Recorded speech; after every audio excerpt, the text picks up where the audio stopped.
Hello, everybody. Welcome back to this spectacular episode of No Such Thing as a Fish, a comic relief marathon. We are, how many hours in now are we? We're 8 hours and 20 minutes into our 20-hour marathon in which we are trying to get through 35 facts by talking to 35 different people for 35 minutes each in celebration of 35 years of comic relief.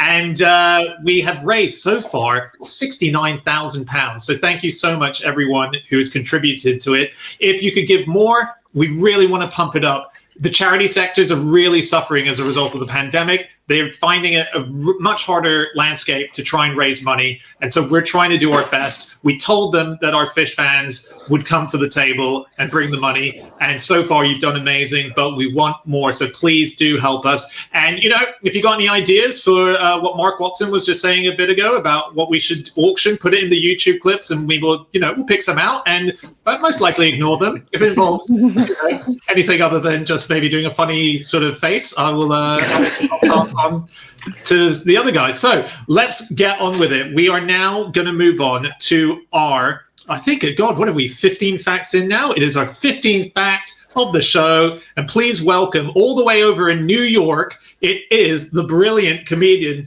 Anuvab Pal. Hey!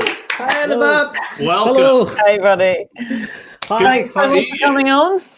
Thank you for having me. Thank you. I have to say, I've always been a big fan, but mainly because of just how many facts you guys know.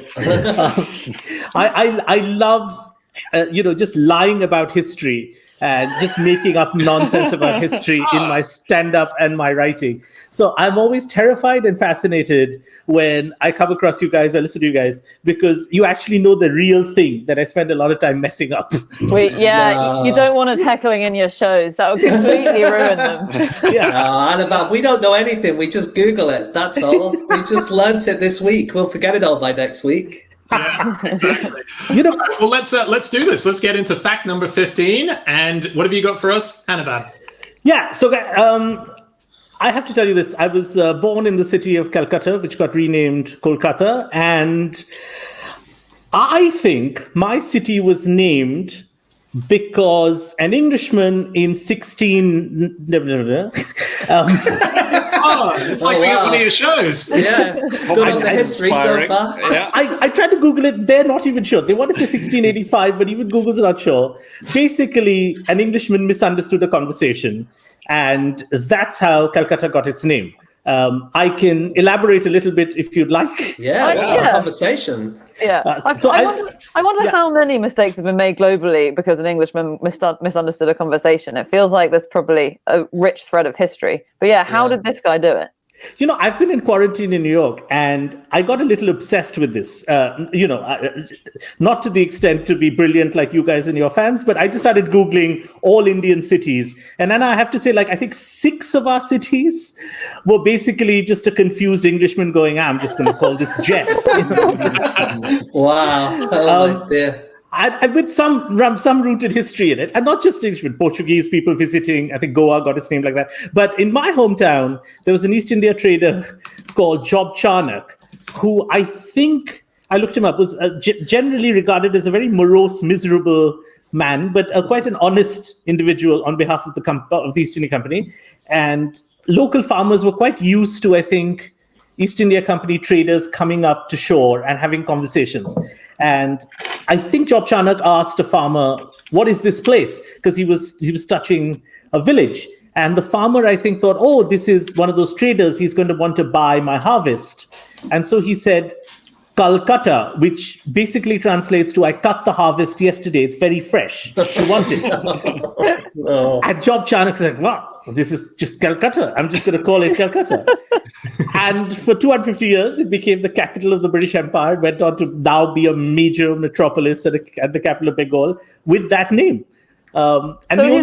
He's just trying to flog some of his harvest, basically, to this English bloke. That's what Calcutta is. It's someone trying to sell you some corn. Exactly, because it wasn't even, I looked it up, it wasn't a capital city when the East India Company started out. It was a little fishing village, and the capital was far more inland because the Mughal Empire was very strong in India. And they had a capital called Murshidabad, which was far more inland. And this was a little fishing village, but I think Job Charnock took the word back and said, I found this great little town. It's called Calcutta. And I think that started it, because before that, there was nothing. It was just a fishing village. And I think maybe he bought the harvest. Maybe that's how the whole thing started. Yeah. He obviously looked enthusiastic when he heard the name of Calcutta, and the farmer thought, I guess he wants it. And then started a flourishing relationship. Yeah. So somewhere out there's a very wealthy farmer who has no idea it's called Calcutta. Is this what prompted the name change, or is the name what brought about the name change from Calcutta to, is it Kolkata? Yeah. So Andrew, that's very interesting. So we started at some point realizing sensibly, oh no, British have gone. It's been about 60, 70 years. We should change the names. But I have a bunch of friends who work in city infrastructure, and they tell me the reason they didn't for many, many years is it's a nightmare changing street signs and postcodes, and it's everywhere. It says Bombay, just a massive infrastructural hassle. Yeah, to go in, every pilot having to say, oh, now we're landing in Mumbai. So they tried to keep it going as long as possible.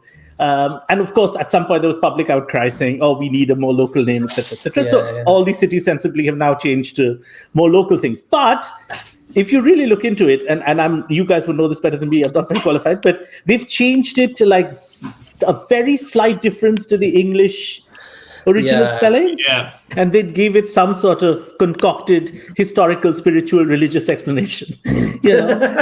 So we found a word that sounded like Bombay. I call it Mumbai, which there is a Hindu goddess called Mumbra. So you could stretch it and say Mumbra, Mumbai, Bombay. But basically, it's because no one could be bothered with a thing that was very different, except the south of India, who said hell with it and called Madras Chennai.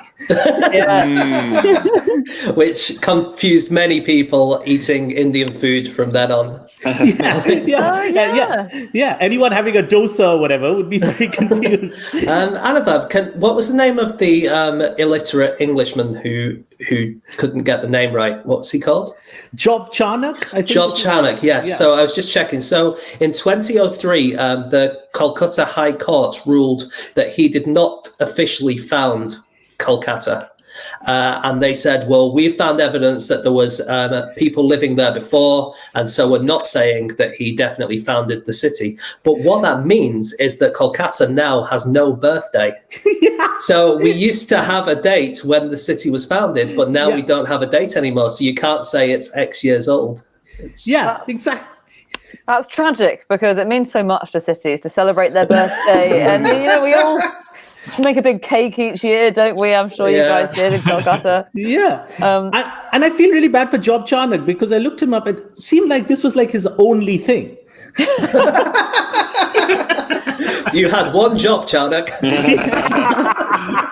I mean, he seemed like he was a pretty good broker for the East India Company and wasn't corrupt, and he wasn't a smuggler, which back then I think was a good thing. But other than that, he's only associated with naming the city. So I think I looked up Mumbai, and that had a longer, more complicated thing, because the Portuguese had it for a long time, and they called it different things. And the British called it Bombay because I think they got good bay from the Portuguese, who I think had the word Bambahia, which meant good. But then, we changed it, and then other people changed it in between. Then they exchanged hands in a dowry of some sort. Like, you guys would know this. Wow. But it's... no one could make up their minds. Okay, it was a time of extreme rivalry between Portugal and Britain, wasn't it? And so whatever they named something, I'm afraid we were going to have to name it something different. But now there's another controversy in Calcutta, because the Independent newspaper, at least in 2016, briefly said that they were going to start spelling it Calcutta. Really? This is because they had an editor, Amal Rajan, who is so he's born in India but was living in Britain at the time, editing the Independent, and he was saying that Mumbai has this is Bombay and Mumbai. So he was saying Mumbai actually has Hindu nationalist connotations, because that was chosen by sort of right-wing BJP party, and actually we should go back to that spelling and go back to like Calcutta and all of that. So now there's this other movement saying let's go back to this colonially imposed, because I guess maybe they've got the signpost left in the drawers somewhere. They want to put it all back up. Yeah, exactly. Because the main train station in Mumbai, Chhatrapati Shivaji Terminus, was called Victoria Station for a very long time. Lots of things were called Victoria things in India. Yeah, and that makes sense. And the thing is, imagine the signboard, right? Victoria comes down, and the whole word, Chhatrapati Shivaji Terminus, the whole thing has to go up. Great for the signage company. They're raking it in with these big names, right? But then you have to find the right script and all of that. And so there is this big sort of thing. I've always also been fascinated by spellings of Indian cities that happened in the 250 years before, when India had various, like the city of Kanpur, Kanpur is how we spell it now, was a British garrison, and they spelled it Cawnpore, Cawnpore. So it sounded like something out of a Noel Coward song or something. It was, and I sort of kind of loved. I started looking up different cities, and each has such a crazy history. I tried to look up Barcelona, which I think was like various kings and they were fighting over different things and renamed things. For some reason, I looked up Hull. I don't know why.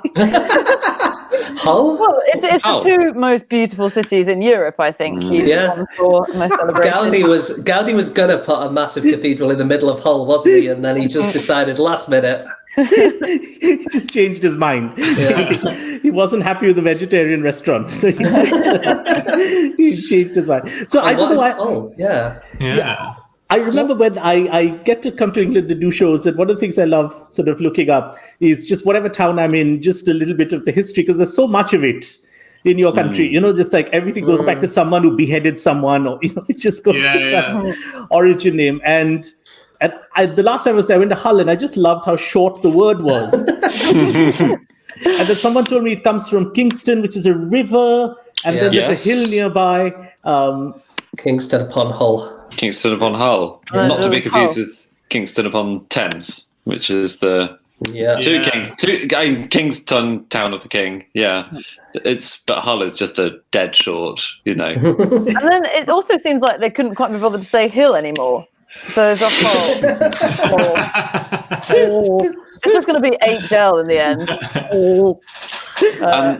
So you guys, if I say where's Prague, well, which country is it in? Czechia, yeah. James says the correct thing because James is up to speed but a lot of people would say the Czech Republic, which is no longer the official name. So the Czech Republic announced in 2016, we've got a new short name for the country. It's going to be Czechia. And people are just not taking to it. They don't like it. Even in Czechia, the country's authorities still call it the Czech Republic. The president still refers to it as the Czech Republic.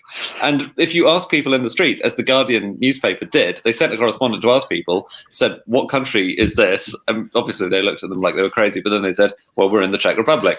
And it's a kind of imposed change, and it really hasn't quite caught on. There is just one person who says it that way now, isn't there? And I'll keep doing it. The guy who says Panino. Yeah, absolutely. Yeah. Well, that's like, I wonder how much Kazakhstan has caught on. There was a thing they changed it, didn't they? Sorry. Kazakhstan, they wanted to make the name more in tune with their current alphabet. I think it's to do with the change from the Cyrillic to the Roman alphabet. But basically, they decided that the proper spelling should now start with a Q. Kazakhstan. And I haven't really heard that come into common parlance, except in the book that we wrote a couple of years ago, announcing it as the official name. So I'm surprised that didn't have more of an impact. And I sometimes I feel like political, awareness and history, sometimes all of that gets forgotten for just simplicity. I live on a street called Turner Road in Mumbai.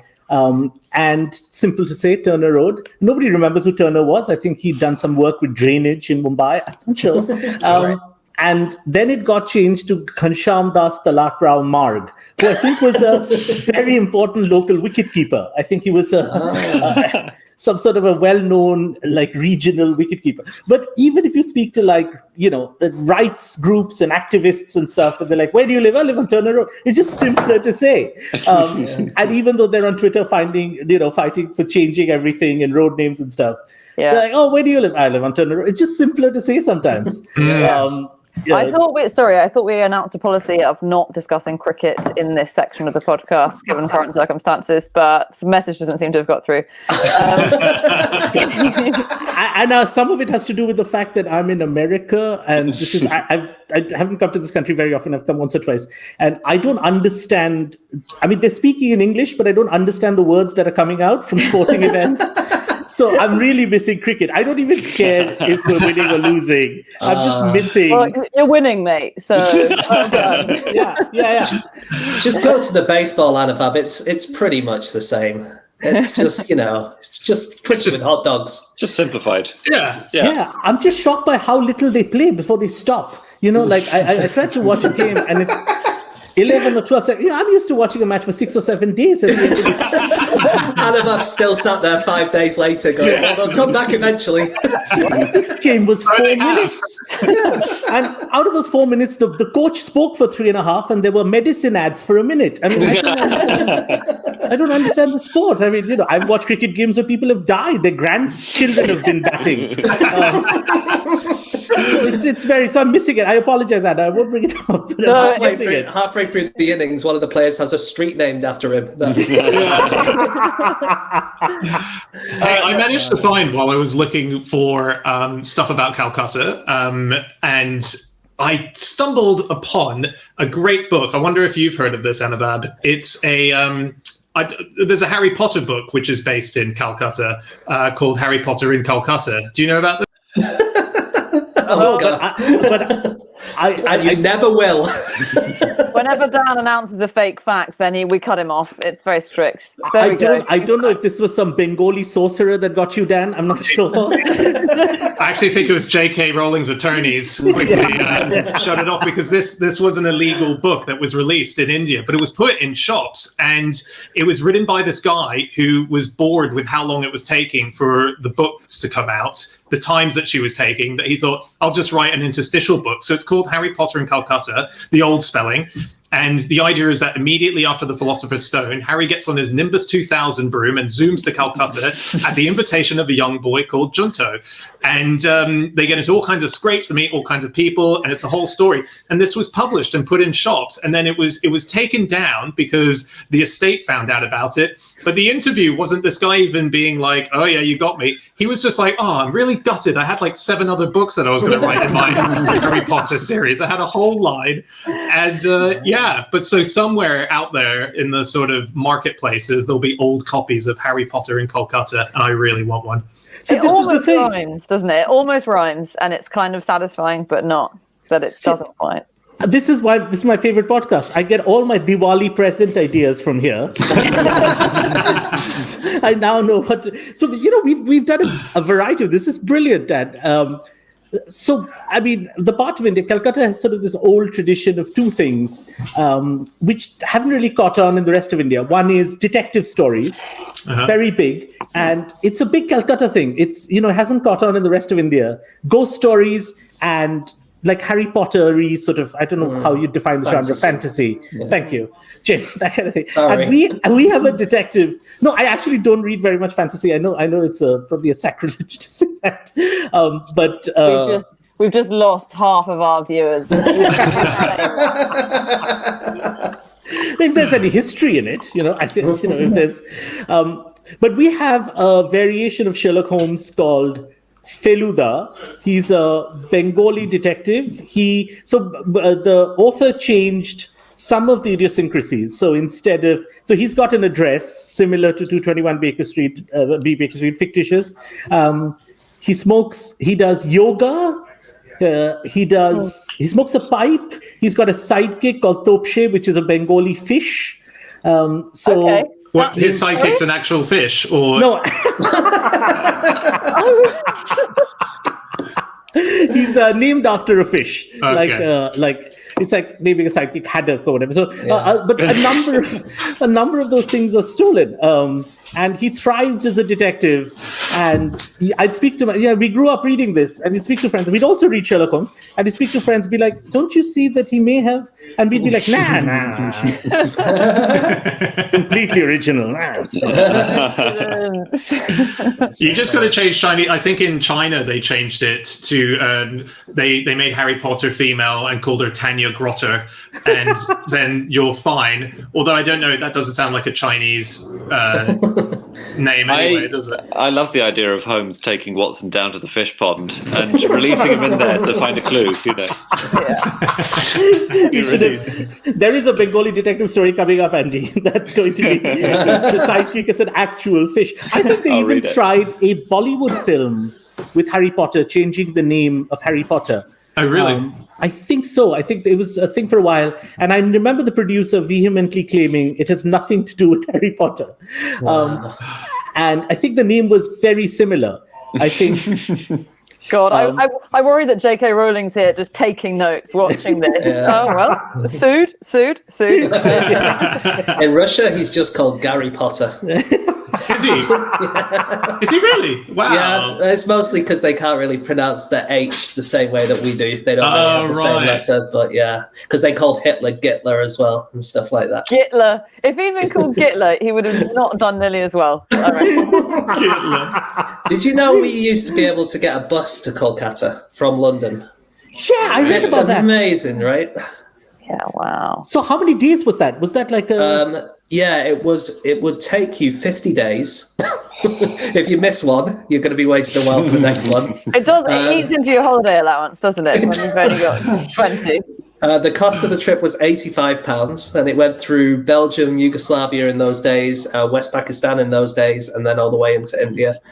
It kept going until, in the end, it had to be stopped because of the wars in the Middle East. And right. stuff. Imagine if it's one of those buses where it's definitely on your route home, but if you miss your stop, the next stop is like 50 hours away. Oh, no, come on, please, at the next red light. Let me off, mate. Sorry, buddy. We're going to Turkey. You know, with COVID, we may have to actually gig like that. Get on a bus in Calcutta and just keep going. So how did they cross the Hindu Kushma? I guess the same way the sort of Mughal invaders would have done. There must be Khyber Pass. Khyber Pass. They're about to turn the Khyber Pass into a multi-lane expressway at the moment. I think they're doing that. Are they? What? I think so. To be honest, I only read that in passing. I might be wrong about that. This might be a Boris Johnson scheme. He's just announced. We've got to connect Ireland to Mumbai. Sometimes I really feel bad for like invaders in the 15th and 16th century. Like imagine Genghis Khan being told, "Oh, you know that thing that took you 50 years. There's going to be a highway now." Yeah. A lot of effort for nothing. Yeah. On sort of colonizers misnaming things. Just one other one that I've always liked. This is the Portuguese again. English and the Portuguese, nailing it every time. Rio de Janeiro. Rio, Portuguese word for river. And navigators got there 1502, January the 1st, 1502.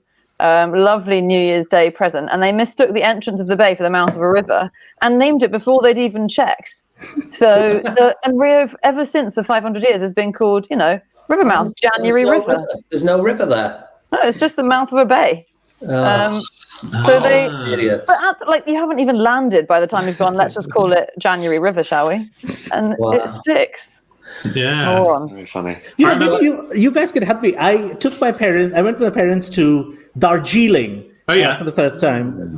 Tea estates, lots of history. The movie, that great movie by Wes Anderson. Yes, Darjeeling Limited. He made it a train ride. He made it a train ride. Yeah. That book, Harry Potter in Darjeeling. Yeah. He'll never get to ride it. So sad. And I asked the locals where did it come from, and they said Darjeeling means Lord of the Thunderbolt or Land of the Thunderbolt. And I was like, "Oh, do you guys get a lot of thunderstorms?" And they said, "No." God just smites us a lot. So Wow, no one could tell me. Our tour guide was like, with no idea of That's how really it got funny. its There name. was a place I grew up in Hong Kong, Anuvab, and there was a thing that I read in this great magazine called 40 in Times, where they said that when the just stop laughing, everyone. It is a good magazine. It's a very good magazine. It's a great magazine. It's a great magazine. If you want to get your up to the minute Yeti news and your chupacabras and moon conspiracy theories, but it's it had this thing about when Hong Kong, when all the Brits were coming over and they were trying to remap it and rename it, and they were asking what locations were called. They ended up giving them the Chinese names of places that they would then later adopt, but keep the Chinese names. So in Hong Kong, they just were really cheeky with all of the Brits coming in. So there are still places, according to this magazine, that are called Vaginal Discharge Bay. Oh gosh. Yep. Cow Shit Lake, Penis Head Rock, Oral Sex Corner, and Foreign Devil Sex Organ. Great. These are all spots. Great. Yeah. Interestingly, Vaginal Discharge Bay actually is a river. So it's misnamed that one. That's the That's what the problem. locals are most embarrassed about, though, isn't it?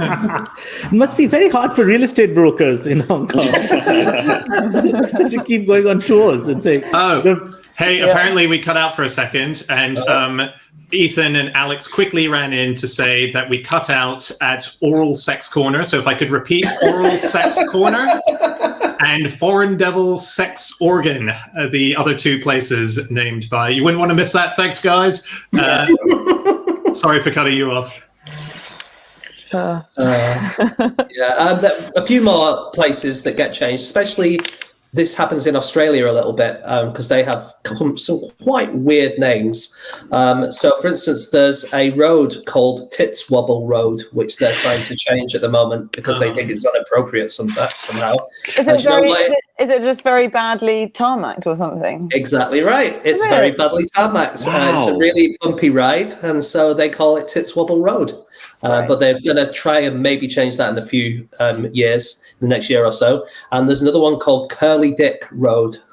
Any ideas why they might call that? It's very twisty.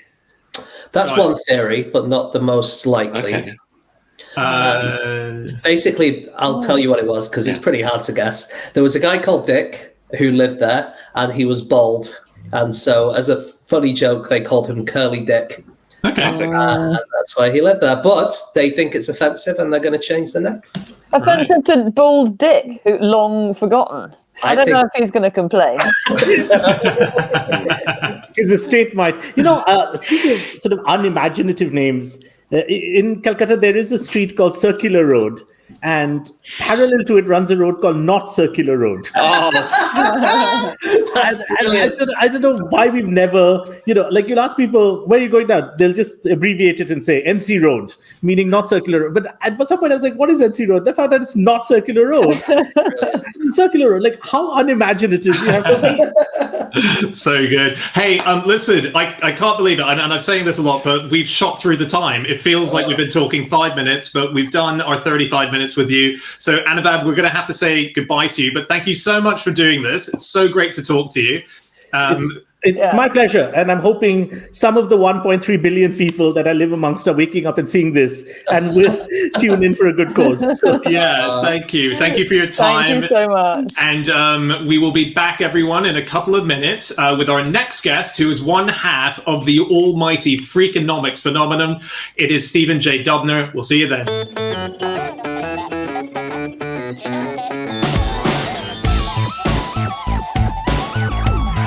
Hello, everybody. That was fun, wasn't it? Well, now you have to pay.